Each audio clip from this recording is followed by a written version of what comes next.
자, 오늘부터는 중등 과정을 기준으로 해가지고 우리가 이제 싹 다 한번 정리를 할 겁니다. 그렇기 때문에 PDR 양이 원래 많았지만 오늘부터는 더 훨씬 더 많을 거예요. 그러니까 잘 정리하면서 나중에 공부할 때 몰아서 잘 공부할 수 있게 한 주에 잘 정리해 주셔야 됩니다. 그리고 만약에 하다가 이해가 안 간다 그러면 그냥 바로 질문하시면 돼요. 선생님 저 이해 안 가요. 그러면 설마 그러진 않겠죠. 쌍욕하거나 욕하거나 이러진 않으니까 편하게 하시면 됩니다. 자, 그러면 됐습니다. 자, 거기를 보시게 되면 권역에 대한 얘기가 쭉 나오게 되는데, 자, 지구의 권역은 크게 직권, 수권, 기권, 그 다음에 생물권, 그리고 지구 바깥에 있는 외권, 이게 5가지 권역으로 되어 있는데, 그 중에서 생물권에 대한 것은 생명과학 시간에 배우시면 되는 거라서 지구과학에서 따로 할 필요는 없는 것 같고, 나머지 4개의 권역에 대한 거를 할 건데, 오늘은 우리가 저기 무엇이냐, 기권하고 그 다음에 직권하고 수권 요걸 좀 끝내봤으면 좋겠는데 아마 다 못 끝날 것 같긴 해요. 자, 우선은 기권부터 시작을 하도록 합시다.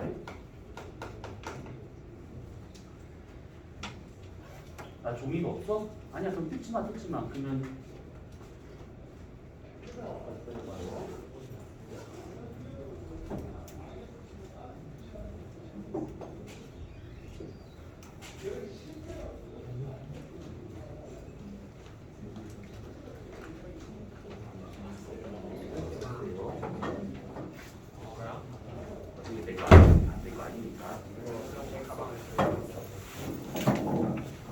건들면 안 돼. 조심해.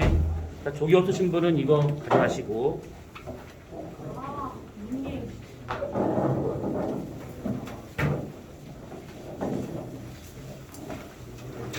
잘 팔리네. 부족하면 공사 더 가져와도 돼요. 같이 내거 안 화이트도 안 가져왔구나. 안 가져도 돼요. 지금 복사하는 중이에요. 자, 그래서 늦게 오신 분들은 지금 다 팔렸네. 저기 정리를 좀 하고 얘기를 하고 좀 이제 막 시작하려고 하는 겁니다. 질문이나 이런 거 외에는 가급적 조용하고 그렇게 하시면 돼요. 자, 우선은 이 기권이라고 하게 되는 것은 범위가 지표에서부터 시작을 해가지고 최대 상공 1000km까지를 보통 기권이라고 말을 해요. 이제 어떤 책에서는 100km다라고 보는 경우도 있고 어느 책에서는 지금처럼 1000km다라고 보는 경우가 있는데 보통 대기권이라는 정의 자체가 지구 중력에 잡혀 있는 기체의 어떤 번역을 말하고 있는 거라서 그런 관점에서 본다면 1000km까지 보는 게 맞습니다. 그래서 우선 이렇게 되고 있는 것인데 우리가 여기에서 이 기권을 몇 가지로 한번 나눠서 보기 전에 먼저 성분에 대한 것을 먼저 정리를 하고 시작하도록 합시다.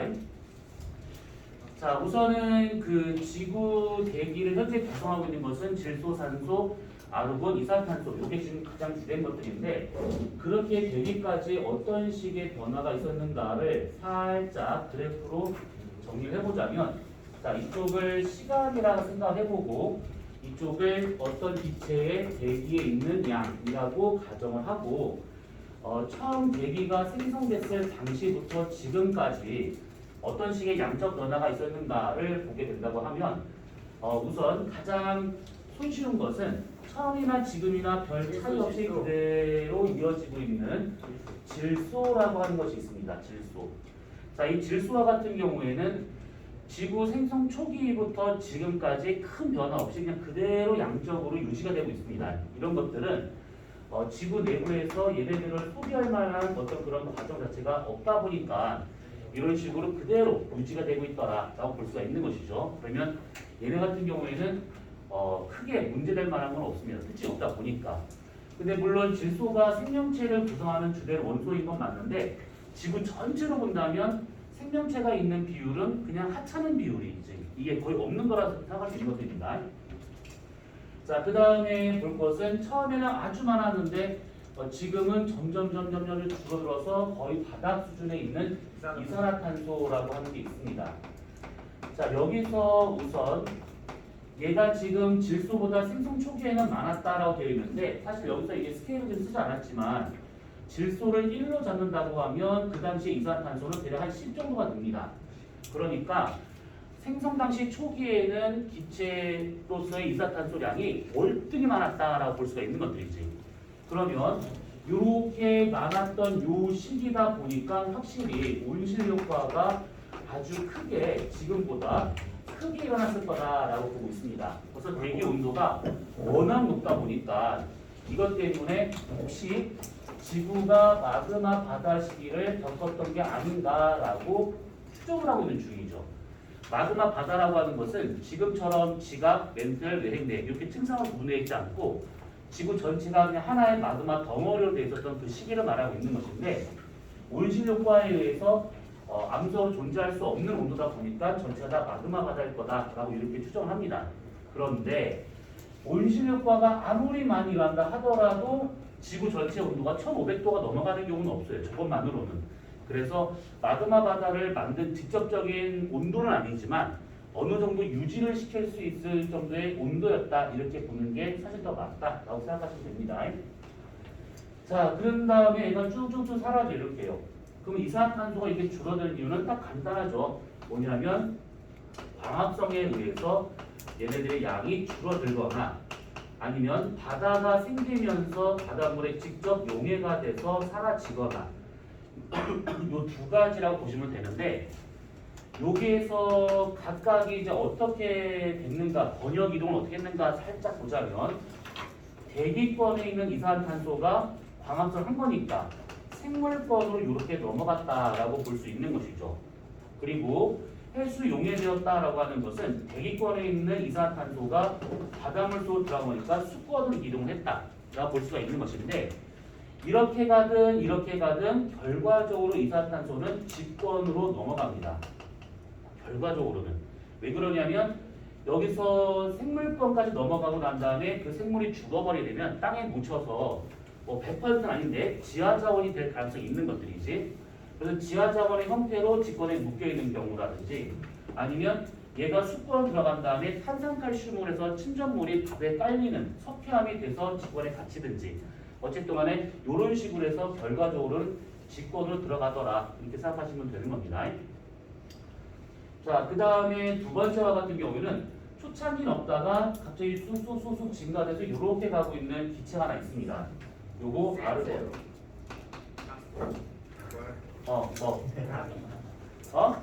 아니에요.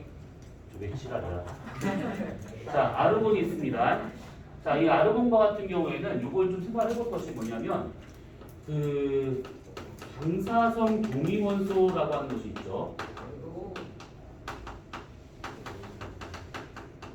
자, 방사성 동위원소라고 하게 되면 자연 상태에 있는 상당히 불안정한 원소를 말하고 있는 것인데 이 아르곤이라고 하는 것은 원래 40칼륨에서 얘가 붕괴가 돼서 40아르곤으로 이렇게 얘가 지금 바뀐 과정입니다.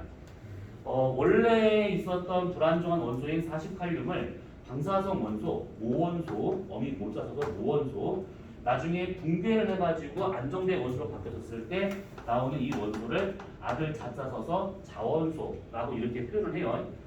자, 이 모원소에서 자원소로 이렇게 계속해서 불안정한 원소로 넘어가게 되는데 이때 이 48륨은 상온에서 고체로 존재하게 되는 것이고 얘는 기체로 존재하다 보니까 처음에 지구가 생성됐을 당시에 얘 같은 경우에는 암석 속에 존재를 하다가 붕괴를 해서 이렇게 넘어다 보니까 얘가 대기권으로 기권으로 이렇게 공급을 했구나 라고 이렇게 볼 수가 있는 겁니다. 우리가 지금 이렇게만 설명하고 넘어갈 것인데 그 방사성 동위원소는 사실 이거 화석이나 지층이나 암석의 실제 나이인 절대 연령을 구할 수가 있는 방법 중 하나가 되고 있는 게 요놈이죠. 그래서 우선은 아르곤이 어디서 기원됐는가 이것만 지금 얘기할 거기 때문에 암석 속에 있던 40칼륨이 붕괴해서 40아르곤이 되었다 이렇게만 정리하시면 돼요. 자, 그 다음에 쭉 가다가 대략 한 25억 년 전 이때부터 얘가 슬금슬금 증가해가지고 지금 이렇게 나와 있는 산소가 있습니다. 자, 이 산소와 같은 경우에는 그 전에 그 지구에 산소라는 원소가 없었다는 뜻이 아니라 대기 중에 독립적인 산소 분자가 없었던 것이었는데 얘가 25억 년 전부터 산소량이 조금씩 계속 증가하기 시작합니다. 그때 이 산소가 증가하는 것은 이유가 간단한 것이 광합성 하나밖에 없어요. 그럼 이 광합성이라고 하는 것은 25억 년 전이면 성캄브리아 시대를 말하고 있는데 그 당시 바닷속에 있었던 스트로마톨라이트라는 시아노 박테리아가 있어요.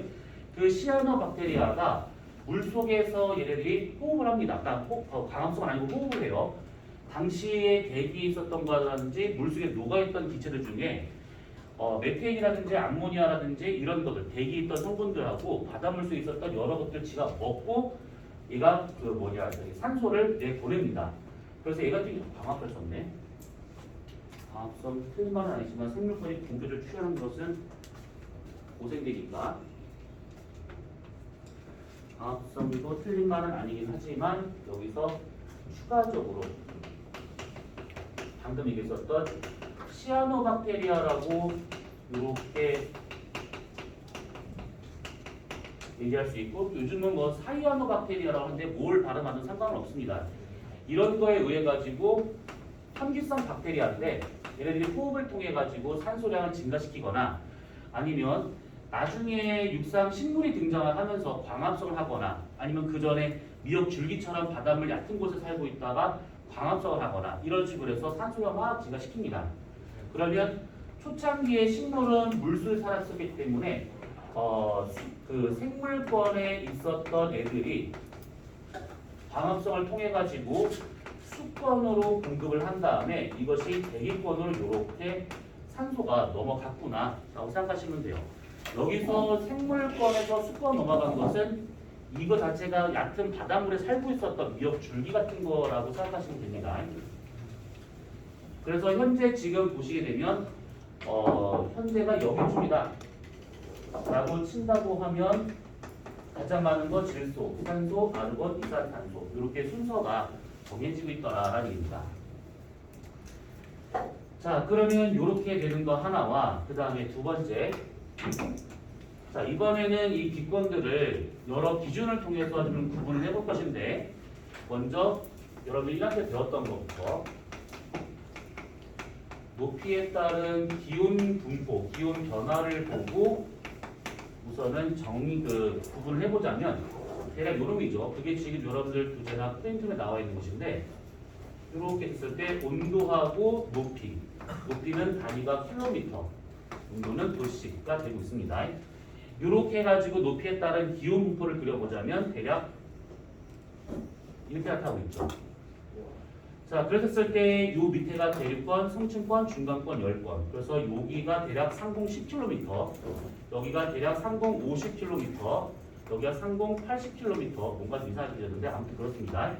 그래서 이런 식으로 지금 되고 있다라는 것인데 여기에서는 우리가 좀 생각해봐야 할 것은 대륙권에서 위로 올라가서 온도 떨어진 것은 너무 당연하게도 지구 복사 에너지가 위로 올라갈수록 감소하니까 떨어지죠. 성층권에서 온도가 올라가는 것은 오존층에서 얘네 그 자외선을 흡수하기 때문에 온도가 올라가더라 이렇게 우리가 볼 수가 있는 것이고 중간권과 같은 경우에는 지구 복사 에너지가 위로 올라갈수록 감소하기 때문에 마찬가지로 온도가 떨어지고 있는 겁니다. 그러면 열권과 같은 경우는 온도가 올라가는 것은 너무 이제 대기량이 적다 보니까 이제는 본격적으로 태양 복사 에너지에 의해서 결정이 돼요. 이 말은 뭐냐면 이게 지금 항상 이렇게 올라간다는 뜻이 아니고 지금 낮이 돼서 태양이 떴다 그러면 이렇게 올라가는 좀 보이겠지만 만약에 밤이 되었다 그러면 이 온도는 이렇게 올라가는 것이 아니라 이렇게 갑니다. 밤이 되면 이게 밤일 때 이쪽으로 가고 있는 것이고 얘가 낮일 때는 이쪽으로 가더라. 그래서 둘의 온도 차가 1도 차라고 볼 수 있는 것이죠. 요만큼이 상층으로 가면 갈수록 더 길어지더라. 더 커지더라. 1도 차가.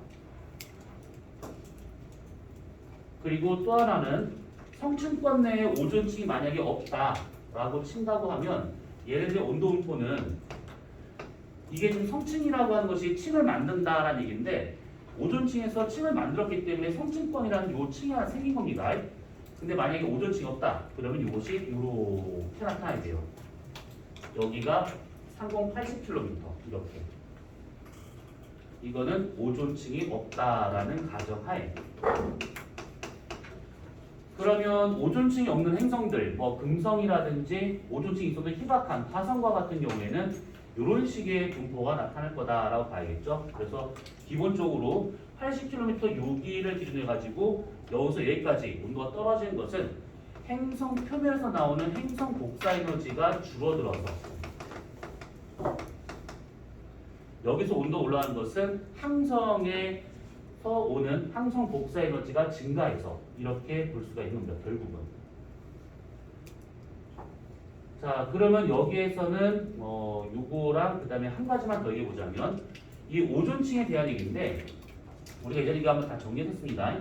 오존층에서는 산소 원자하고 산소 분자가 서로 충돌을 해가지고 오존을 생성하고 있는 중이죠. 자, 이렇게 원자와 분자가 빡 하고 충돌이 된다고 하면 당연히 여기에서 열이 방출할 겁니다.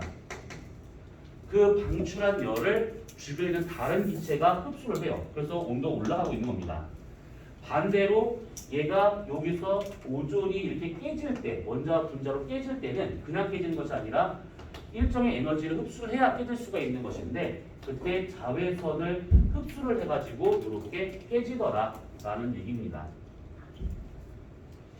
그래서 쟤와 같은 경우는 저 정도만 우선 봐주시면 되고 예전 같았으면 이 오존층이 파괴되는 과정에 대한 것을 쭉 설명을 할 필요가 있는데 지금은 이 오존층이 거의 뭐 복구가 됐고 더 이상의 이제 파괴된 것도 없고 그러다 보니까 예전에나 나왔던 문제지 요즘은 나오질 않습니다. 거의 언급이 안 돼요.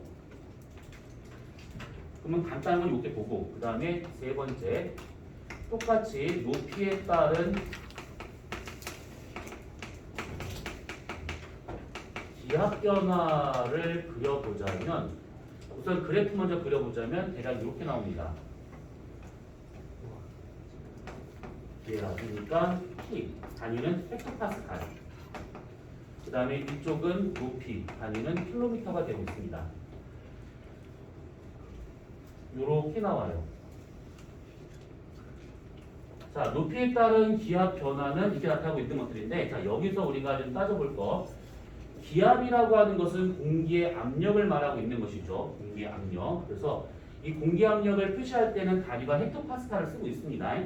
그럼 여기서 이 헥토파스칼은 물리에서 들어봤다시피 헥토라고 하는 것은 100을 의미하고 있는 것이고 1파스칼이라고 하는 것은 단위 면적에 가하는 1뉴턴의 힘을 1파스칼이라고 하고 있는 것이죠.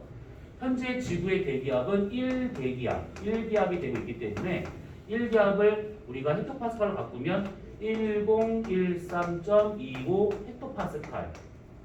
그러면 요것을 만약에 파스칼로 바꾼다. 그러면 101325 헥토파스칼 이런 식으로 아니 헥토란다. 그냥 파스칼이 되고 있는 것들이죠. 아니면 뒤에다가 뉴턴 퍼 제곱미터 쓰든지 아무튼 이런 식으로 보는 게 우리 지구에서의 기압 단위가 이렇게 쓰고 있는 것들입니다. 자, 그러면 요것을 보기 전에 우리가 요거 한번 생각해 봐야 돼. 압력이 나왔으니까 압력 P라고 하는 것은 단위 면적에 가하고 있는 힘 이렇게 우리가 생각을 할 수 있는 것이고 물리에서 했던 것 지금 그냥 리뷰하고 있는 중입니다. 그러면 요것을 그림을 보자면 요렇게 육면체가 있다라고 가정을 해보고 이때 요 밑면적을 우리가 S라 생각해보고 밑면에서 밑면까지의 이만큼의 높이를 우리가 델타 H라고 생각을 해보고 이 안에 들어있는 공기의 밀도를 로우라 친다고 하면 그때 이 안에서 얘 밑면적에 가하는 요 힘 우리가 P라고 했었을 때 이 P를 구할 때는 이렇게 구할 수 있는 것이죠. 밑면적에 가하는 힘 이렇게. 근데 이렇게 구하는 것은 지구과학에서 쓰는 게 별로 없어요,거든요. 그래서 이건 생각하지 말고 어떻게 봐야 되는 거냐면 우리가 힘이라고 하는 것은 mg라고 이렇게 바꿔 쓸 수가 있는 거고 여기서 m을 질량을 밀도 곱하기 부피로 구할 수가 있는 것이죠. 그러면 밀도 로 곱하기 부피 밑면 곱하기 높이 그래서 S 곱하기 델타 H 그 다음에 G는 그대로 가야겠죠. 그러면 여기서 S가 사라지기 때문에 결과적으로 압력 P라고 하는 것은 로우 델타 H G가 되는데 뭔가 순서가 이상하잖아요. 정리를 해보자면 로우 G 델타 H 이렇게 구할 수가 있는 것이죠. 그래서 지구과학에서는 요거를 많이 쓰는 거니까 요거를 좀 기억을 해두시는 게 더 편합니다. 그러면 여기서는 지금 우리가 이렇게까지 들어갈 필요가 없는 것이 결국 이 압력이라고 하는 것은 질량에 비례하는 값이구나 라고 생각을 해서 가로축을 압력으로 봐도 되고 또는 이것을 공기량으로 봐도 상관이 없습니다. 공기량으로. 지면의 공기량이 훨씬 더 많은 것이지 중력이 강하다 보니까 지면에서의 공기량이 훨씬 더 많은 것이고 위로 올라갈수록 공기량이 부족해집니다. 그래서 대략 같은 높이로 있는 그 기압 감소율을 본다 치면 얘 같은 경우에는 요만큼 지면 여기서부터 여기까지 기압이 이만큼 떨어져요. 예를 들어서 상공 1km, 2km, 3km, 4라고 친다고 하면 지면에서 1km까지 이 정도의 기압이 떨어지지만 그 이상 똑같은 높이로 올라가잖아요. 그럼 기압은 이만큼 떨어집니다. 3km를 본다고 하면 이렇게 돼가지고 기압은 이만큼 떨어져요. 그래서 기압 감소율은 위로 올라갈수록 기압 감소율은 작아지더라, 감소하더라. 떨어지는 변화폭이 점점점 줄어들더라. 이런 얘기가 되고 있는 겁니다. 결국 공기가 밑에 많이 깔려 있으니까 이렇다라는 뜻입니다. 그리고 요거를 정리하면 요것도 우리가 생각을 해봐야겠죠. 고기압에서 저기압으로 밀어내는 힘을 뭐라 그럴까? 이거는 현상이고 밀어내는 힘. 박사. 화학 선생님이랑 물리학자 물어볼까? 확산이 기압에 의한 것인지. 요 힘. 이거는 물리나 화학에서 얘기하지 않았을 건데 지구화학에서 쓰는 단어인데 한 예전에 그치? 너무 예전에 기억이 안 날 거야. 맞아, 기억이 안 날 거야. 미안해. 힘으로 왔습니다. 기압 경도력이라고 하는 힘이 있어요. 그리고 고에서 저로 밀어내고 있는 그 힘을 기압 경도력이라고 되는데 기압 경도력이라고 하는 것은 공기 밀도분의 1 곱하기 두 지점의 거리나 높이차 분의 두 지점의 기압 차로 구해지더라 라고 하는 것이 있는데 이 식 갖다 뭘 구하는 문제는 없다 생각하시면 되고 그냥 고기압에서 저기압에 밀어낼 때는 그냥 이런 어떤 식이 있겠구나 정도로만 그냥 어렴풋이 알고 있으면 돼요. 그러면 이 얘기를 왜 했냐면 이 상태에서 본다고 치면 지금 지면의 기압이 높은 상태고 위로 올라서 기압이 떨어지니까 밑에가 지금 고기압이란 얘기고 상층부가 저기압이다. 그러면 당연히 고에서 저 방향으로 이렇게 공기를 밀어 올리려고 하는 기압 경도력이 작용할 수밖에 없다. 이 뜻입니다. 그러면 이렇게 있는 상태에서 공기가 다 올라갔다가 고저가 되면 다시 내려왔다가 다시 또 고저 되면 다시 올라갔다가 이렇게 되지는 않는 것들이죠. 대기에서의 흐름은 수평적인 흐름은 되게 흔한 현상이지만 상하의 흐름은 거의 없는 거다라고 생각하셔야 됩니다. 고기압, 저기압, 그 중심부에서 상승 하강 기류가 특이한 경우지 웬만하면 이 상하 기류가 없는 상태예요. 그 얘기는 왜 그런 거냐면 보다시피 공기가 밑에서 위로 이렇게 올리려고 하는 기압 경도력이 있는 거에 대해서 반대로 공기를 잡아 끌려고 하는 중력이 있다 보니까 딱 높이에 해당하는 공기량은 정해져 있다. 또는 거기에 해당하는 기압은 정해져 있다. 이렇게 볼 수가 있는 겁니다. 그래서 아마 기압계를 들어봤을 거예요. 기압계. 기압을 측정할 수 있는 장치, 기압계. 대표적인 것이 그놈이 있지. 아네로드 기압계. 생각 외로 무식한데. 토리첼리. 자, 그런 거야. 그래서 토리첼리의 그 수은주 기둥을 만약에 휴대를 하려면 기본적으로 1m가 넘는 유리관이 필요한 것이지. 그럼 그 유리관을 들고 메고 왔다 갔다 할 수 없는 거기 때문에 간단하게 기압계를 쓰는 경우가 있는데 그게 뭐냐면 아네로이드 기압계예요. 크기는 손바닥만한데 이 손바닥 안에 그 크게 들어갈 만한 요 기압계 안에는 진공통이 들어가 있어요. 진공통. 금속통이 들어가 있는데 이 진공통이 찌그러지거나 팽창하거나 이거를 보고 난 다음에 바늘이 움직이는 걸 보고 기압이 높은가 낮은가를 판단해 보는 겁니다. 그러면 진공통이 찌그러졌다. 그러면 주변이 고기압일까 저기압일까?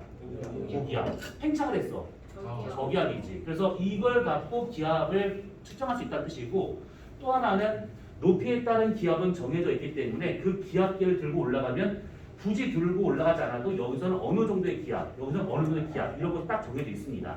그러면 그 숫자를 바꾸면 높이로 환산할 수 있겠죠.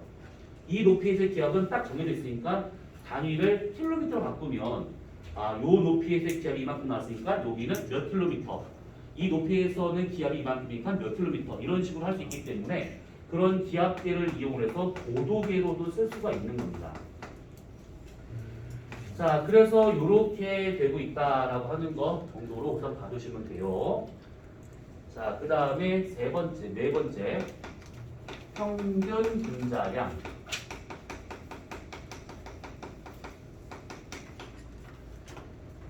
자, 평균 분자량이라고 하는 것은 그냥 어렵게 생각하지 말고 기체들 간의 구성비 또는 뭐 성분비, 질량비 그런 비율이다라고 생각하시면 돼요. 비율.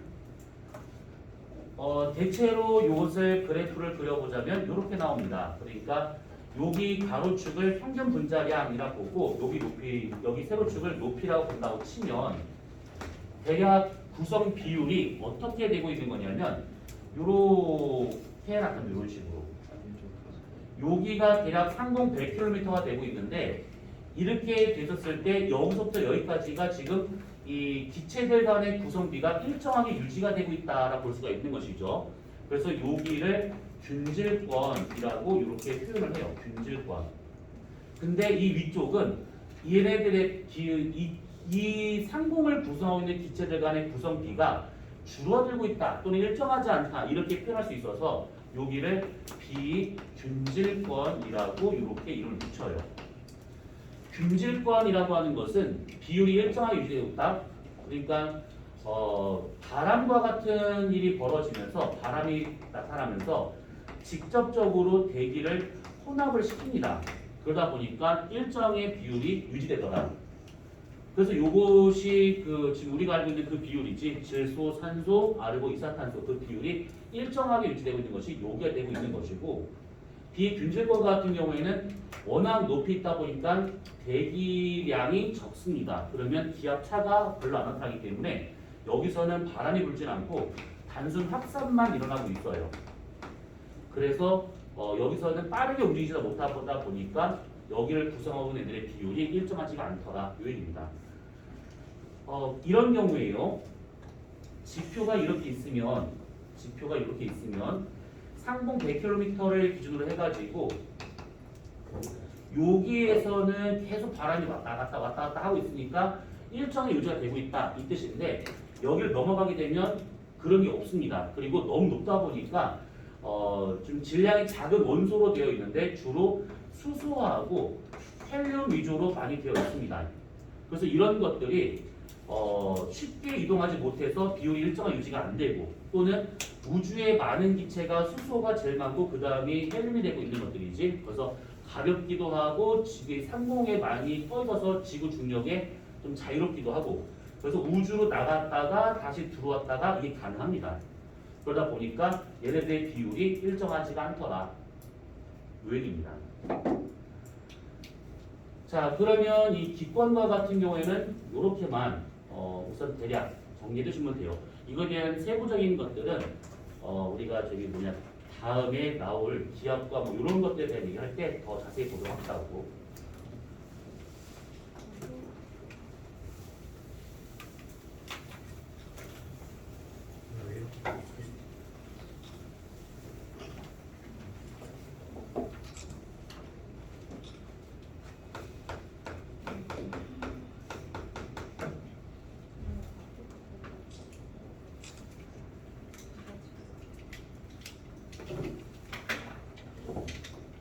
잠깐 복사한 것만 다 볼게요.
문제 없다 하셨던 분.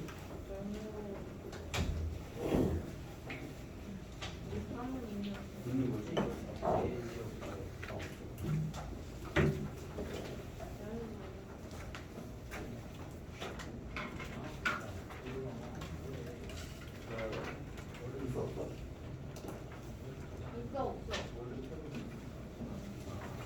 이거 하이템이에요.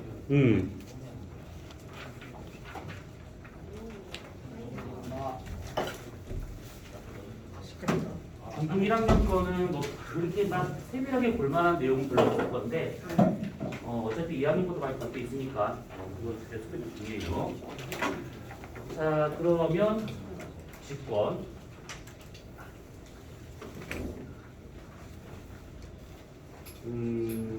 이제 요거는 직권은 어차피 뒤에 한 번 더 나올 내용이라서 그냥 간단히만 정리를 한 것이고 직권과 같은 경우에는 조금 뒤에 똑같은 내용이 안 나오기 때문에 나온 김에 좀 얘기를 많이 할 겁니다. 자, 우선은 이 직권과 같은 경우에는 이 내부 구조부터 먼저 살짝 보고 넘어갈 건데 이 구조가 지금 처음 보시는 분이 있어서 예전에 이거를 보신 분들은 그냥 그런가 보다 보시면 되고 처음 보시는 분들은 좀 정리를 잘 해주세요. 자, 우선은 이렇게 해가지고 지각이 존재를 하죠. 대륙 지각이 있고 해양 지각이 있고 이렇게 바다가 있습니다. 그 다음에 이렇게 해서 멘틀이 여기까지가 되고 있는 중이고 그 밑에가 외핵이 되고 있고 더 밑으로 들어가게 된다고 하면 내핵이 이렇게 있는 중입니다. 자, 우선은 각 층에서의 경계면들을 보자면 여기 지각과 멘틀의 경계면을 모호로비치치 불연속면이라 하게 되고 멘틀과 외핵의 경계면을 구텐베르크 불연속면, 구텐면이라고 얘기를 하고요. 그 다음에 외핵의 경계면은 레만 불연속면, 줄여서 레만면이라고 이렇게 얘기를 하고 있는 중인데 그때 이 모호면과 같은 경우는 지역마다 다르긴 하지만 평균적으로 한 35km 지하에서 나타나고요. 구텐면 약 2,900km 정도에서 나타나고 있고요. 그 다음에 레만면은 약 5,100km 정도에서 나타납니다. 지구 중심까지의 거리, 그러니까 지구 반지름은 약 6,400km 정도다 이렇게 보시면 되고요. 자, 아무튼 이렇게 되고 있는데 숫자가 그게 중요한 건 아닙니다. 그냥 경계면이 저렇게 있다 정도로만 우선 알고 있으면 돼요. 자, 여기서 이 가까이 경계면들이 어떻게 해서 발견이 된 거냐면 모호면과 같은 얘는 이 모호로비치치라고 하는 사람이 지각의 두께를 계산하는 과정에서 얘가 나온 겁니다. 이따가 이 얘기를 할 것인데 지각의 두께를 계산한다. 그러니까 매질 다른 경계면을 찾아냈다. 이렇게 보시면 되는 것들이고 구텐면과 같은 경우에는 암영대라고 하는 지진파가 오지 못하는 그것을 발견하면서 구텐면이 있구나 라고 한 것을 알게 된 것이고 레만면과 같은 경우에는 이 암영대라고 하는 것이 P파나 S파 도착하지 못하는 곳인데 지진파가 근데 여기에 보니까 약한 P파가 와요. 그래서 암영대 내에 약한 P파가 오는 걸 보고 난 다음에 이 구텐베르크면, 그러니까 핵 안에 또 다른 핵이 있구나라고 하는 것을 알게 된 겁니다. 자, 아무튼 이렇게 해서 각각 경계면을 구했고요. 자, 그 다음에 이 멘틀과 같은 경우는 대략 여기쯤을 기준으로 해가지고 상부와 하부 멘틀로 구분하죠. 여기서부터 여기까지를 상부 멘틀, 그 다음에 여기서부터 여기까지를 하부 멘틀이라고 이렇게 표현을 합니다. 우선 뭐 다 정리해고 난 다음에 거예요. 그리고 대략 딱딱한 암석이 나오는 것은 여기까지죠.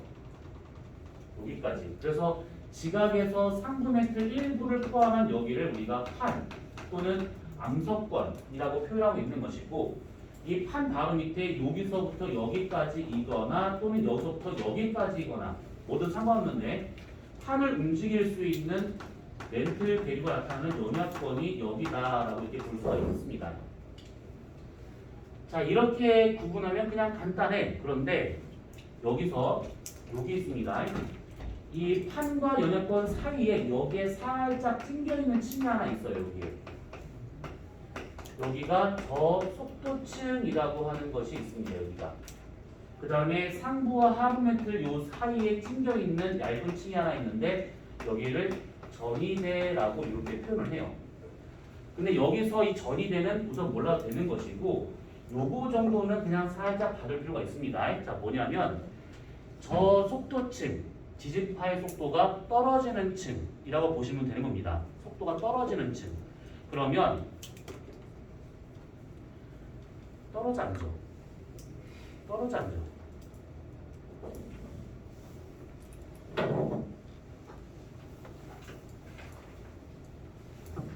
계속 말을 시키고 있어.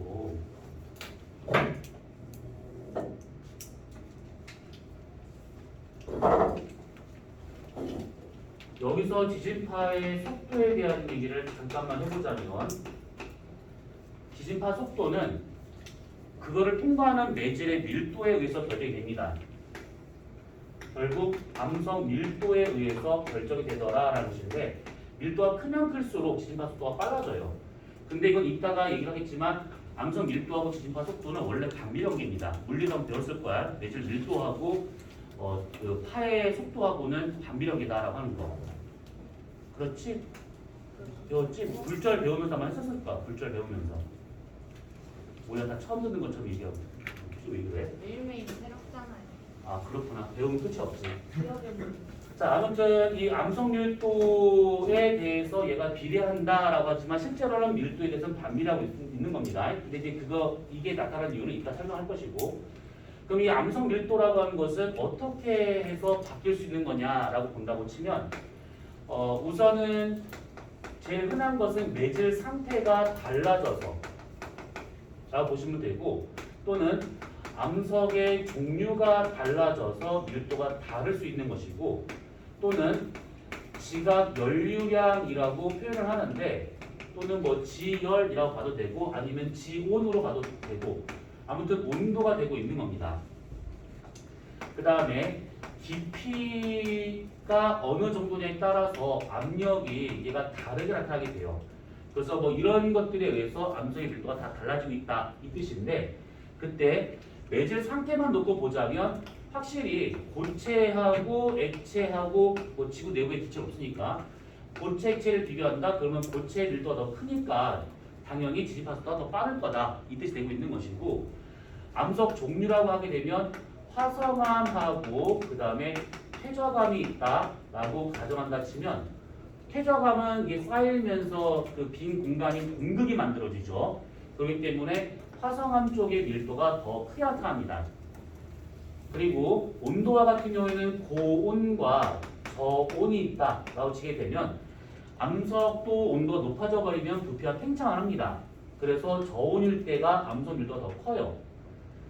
압력은 당연히 깊은 곳에 있는가 얕은 곳에 있는가 압력은 깊은 곳에 더 크죠. 그래서 거기에 압력 밀도가 더 큽니다. 아무튼 이렇게 정리가 가능해요. 그래서 암석 밀도가 어떠냐에 따라서 지진파 속도가 달라진다 이 얘기인데 갑자기 이게 왜 있냐 여기서 지진파 속도가 떨어지는 이유에 대한 설명을 좀 하려고 하는 것인데 요게 있습니다.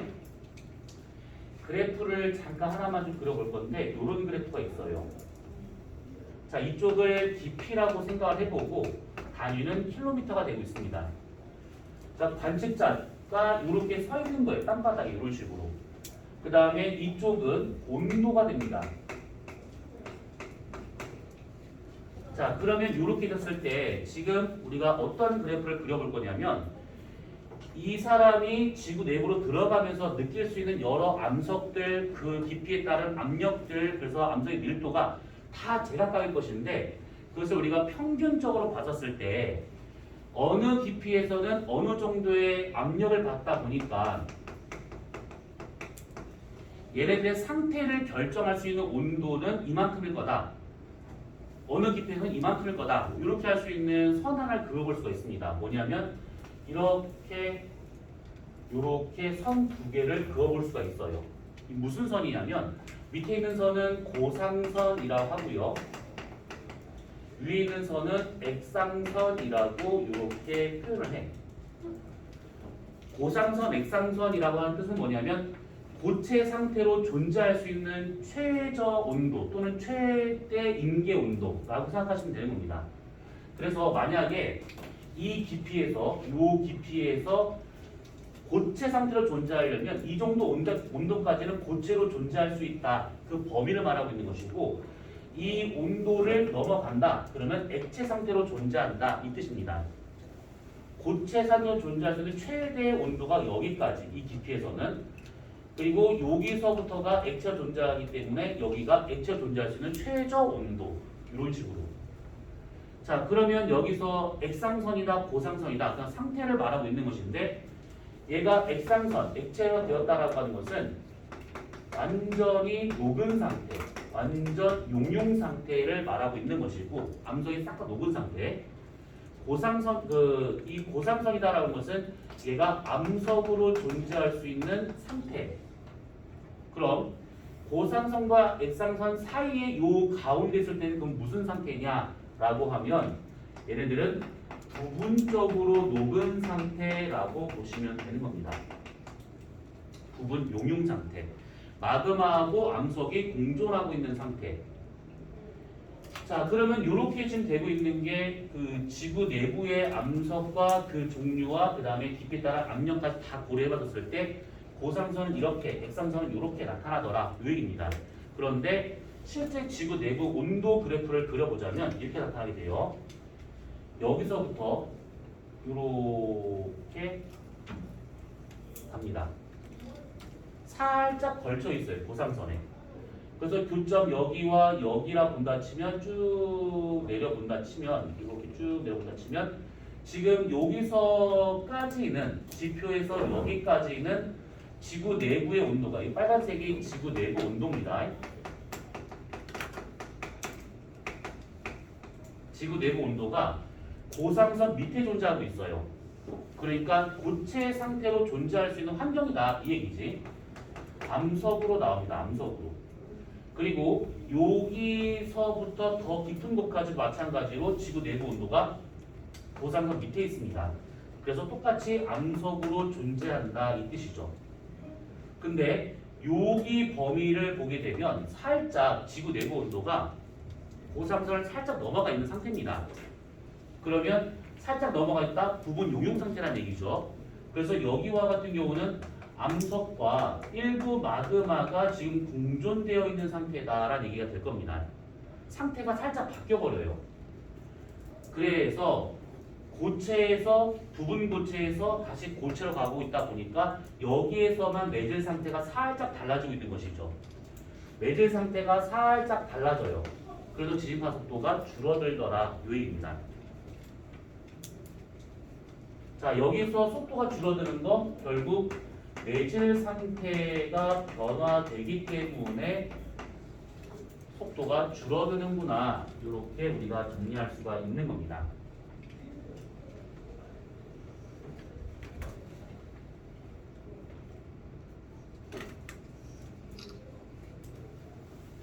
전이대에 대한 얘기는 우리가 전혀 할 필요가 없는 부분이고요.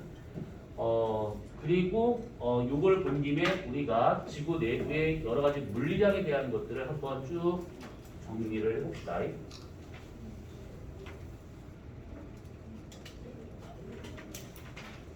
그래프를 그려볼 건데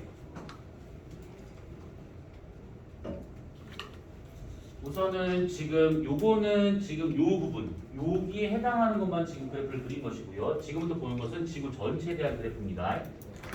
자 우선은 요렇게 있다라고 보고 이쪽을 깊이 킬로미터 여기는 지금 중심입니다. 그 다음에 여기가 어떤 물리량이라 보고 각 층의 경계는 있죠. 모후면과 부태면 이런 것들. 우선 여기가 모후면, 그 다음에 여기쯤이 부텐베르크면, 그 다음에 여기쯤이 레만면 이렇게 우선 볼 겁니다. 그러면 여기가 지금 지각이란 얘기고 요 가운데가 멘틀이 될 것이고 여기가 외해, 그 다음에 여기가 내일이구나. 자, 그러면 우선은 첫 번째 무엇부터 볼 거냐면 밀도부터 먼저 볼 거예요. 밀도. 자, 이 지각에서부터 지구 중심까지의 밀도 선을 그려보자면 밀도는 대략 이렇게 나타납니다.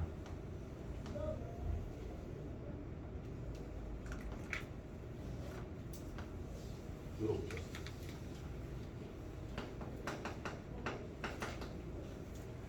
자, 밀도선이 이렇게 나타나는 것은 암석의 밀도는 아까 말한 것처럼 이런 거에 의해서 결정되고 있는 것인데 중요한 것은 암석 종류라든지 이 압력이 중요한 겁니다. 여기서 보시게 되면 각 층마다 조금씩 들어갈 때마다 밀도가 조금 증가하고 있어요. 이 증가하는 것은 깊이에 따라서 압력이 증가하기 때문에 암석을 더 세게 누르다 보니까 이런 식으로 증가되는 형태로 나타나더라 이 얘기고, 또 하나는 계단처럼 얘가 이렇게 뛰어오릅니다. 이런 식으로 계단처럼. 그러면 얘 같은 경우에 이렇게 계단처럼 뛰어오른다라고 하는 것은 이 층과 요 층 또는 요 층과 요 층의 구성 성분이 완전 달라지기 때문이다라고 볼 수가 있는 것들이에요. 특히 이 밀도와 같은 경우는 여기 구간에서 가장 크게 바뀝니다. 이 구간에서. 왜 그러냐면 구태면을 기준으로 해가지고 여기까지는 규산염으로 되어 있어요. 규산염이라 하게 되면 짱돌, 암석을 말하고 있습니다. 암석. 그 다음에 여기서부터는 금속으로 되어 있는 곳이죠. 그러다 보니 여기는 지각과 멘틀은 짱돌이고 여기는 금속이고 해서 여기 둘의 밀도차는 크게 안 벌어지지만 얘처럼 완전히 성분이 바뀌어버리는 구텐베르크 면과 같은 경우는 밀도차가 확 벌어져 버립니다. 여기가 대략 한 3.3 또 깊은 데서는 한 4까지 나오긴 하는데 한 4g per 세제곱센티미터 정도의 밀도가 나오고 있는 중이고 여기는 한 15 정도가 나옵니다. 12, 15 이렇게 나옵니다. 그래서 밀도선은 우선 이렇게 그려볼 수가 있는 것이고, 그 다음에 또 하나는 중력에 대한 것을 한번 그려볼 것인데, 중력. 우리가 이 중력이라고 하는 것은 뒤에서 어차피 안 나온 거니까 그냥 여기서 그냥 얘기가 끝내도록 합시다. 중력이라고 하는 것은 만유인력과 원심력의 합력을 말하고 있는 중이죠. 만유인력과 원심력의 합력입니다. 지구와 같은 경우에는 이렇게 구면으로 존재하고 있기 때문에 이렇게 적도가 있다라고 가정을 해보고 자전축이 여기가 북극이고 여기가 남극이다라고 친다고 하면 지구의 자전 방향은 이렇게 되고 있습니다. 근데 참 또 여기서는 뭐 방향은 중요하지 않고 이래 봤을 때 우리가 세 지점 적도와 중위도와 극지방 세 지점에서의 중력을 비교해 보자면 우선은 만유인력부터 따져봤을 때 만유인력 파란색 이 만유인력과 같은 경우에는 우리가 G 곱하기 R 제곱분의 질량곱으로 구할 수가 있는 것이죠. 그래서 얘 같은 경우에는 지구 전체의 질량 라지 m과 그 다음에 관측자의 질량 스몰 m이 있기 때문에 어차피 지구 질량 안 바뀌고 관측자 질량 안 바뀌기 때문에 분자값이 중요하지가 않아요. 결국 이 거리에 대해서 중요하다라고 보시면 될 것 같은데 지구 중심이 여기에요. 여기. 그러면 만유인력의 작용 방향은 지구 중심 방향을 향하겠죠. 그래서 여기에서의 만유인력은 이쪽 방향으로 이렇게 나타납니다. 여기서의 만유인력 방향은 이렇게 지구 중심 방향으로 나타나게 되고 극지방에서도 이렇게 나타나더라라는 겁니다. 사실 이렇게 나타나지 않습니다. 왜 그러냐면 지구가 살짝 찌그러져 있는 타원이기 때문에 이것들이 다 달라요. 이것이 얘가 제일 크고 얘가 제일 작습니다. 근데 뭐 그까지 구분할 필요는 없으니까. 그리고 이 원심력이라고 하는 것을 노란색으로 본다 치면 이거 mr 오메가 제곱으로 구할 수가 있는 것이죠. 결국 여기서 질량 필요 없고 오메가 어차피 고체니까 필요 없고 요거 거리에 비례하고 있는 값이다 라고 볼 수가 있는 것인데 어떤 거리냐면 지구 자전축이 대해서 거리입니다. 자전축이 이렇게 있다 한번 가정해보자. 이렇게요. 그러면 요 지점은 축에 대해서 떨어진 거리가 이만큼이 나올 것이고 이 지역은 축에 떨어진 거리가 이만큼이 나올 겁니다. 그래서 여기서부터 위로 올라갈수록 자전축과의 거리가 짧아지고 있다라고 볼 수 있는 것이죠. 요거에 비례하고 있는 값이 원심력이에요. 그러면 여기서는 가장 크게 원심력이 축의 바깥 방향으로 나타난다 이 뜻이고 여기서는 축에 대한 거리가 적도보다는 더 짧아져요. 그리고 축의 직각 바깥 방향으로 나타나기 때문에 이렇게 나타나게 됩니다. 얘보다 짧은 걸로 이렇게. 여기 같은 경우에는 축 위에 있는 지점이다 보니까 원심력이라는 것 자체가 없겠죠. 거리가 0이기 때문에. 그러면 두 힘의 합력이다 라고 친다 그러면 요 적도에서는 요 파란 거에서 노란 거를 뺀 것만큼 되기 때문에 요 정도의 중력을 갖고 있다 라는 뜻이고 극지방에서는 이 원심이 없기 때문에 만유인력이 곧 중력이다 라고 볼 수가 있는 것이고 중위도에서는 두 힘의 합력 크기 방향만큼 나타나고 있기 때문에 이쪽 방향으로 중력이 나타난다 라는 뜻입니다. 그래서 방향을 따져보자면 만유인력은 지구 중심 방향, 원심력은 자전축의 직각으로 바깥 방향. 그러면 두 개의 합력인 중력은 이런 식으로 표시가 되는데 정확하게 지구 중력이 중심 방향 향하는 것은 적도와 극지방을 제외하면 나머지는 다 중심을 향하지 않더라 이렇게 볼 수가 있는 겁니다. 자, 그럼 이걸 좀 마저 정리해 보자면. 중력과 같은 경우에는 극지방과 적도를 비교한다. 그럼 누가 더 크냐? 당연히 극지방이 더 큰 것이죠. 만유인력과 같은 경우에도 마찬가지로 극지방과 적도 지방이 있다. 그러면 만유인력은 지구와 이게 눌려있는 타원체다 보니까 중심까지의 거리는 극지방이 짧고 여기가 더 깁니다. 그래서 극지방에서 조금 더 만유인력이 크게 나타나게 돼요. 원심력과 같은 경우에는 극지방과 적도지방을 본다. 그러면 축과의 거리가 적도가 제일 길기 때문에 적도가 더 크겠구나. 이런 식으로. 합쳐서 쓸 때 중력이 이렇게 나타난다. 라는 뜻입니다. 우선 대략은 이해되지? 물리에서 배웠지 이거? 아니 물리에서는 사실 뭐 만유인력 있고 중력이다 이렇게 그냥 보고 하는 거니까 아무튼 되고 있습니다. 그러면 내가 이 분필을 놨어. 떨어져. 그럼 이 떨어지는 방향은 만유인력 방향일까 중력 방향일까? 중력 방향이라고? 내가 이걸 놨어. 떨어져. 중력 방향이야 만유인력 방향이야? 중력 방향이라고? 방금 얘기했잖아. 중력이야 만유인력이야?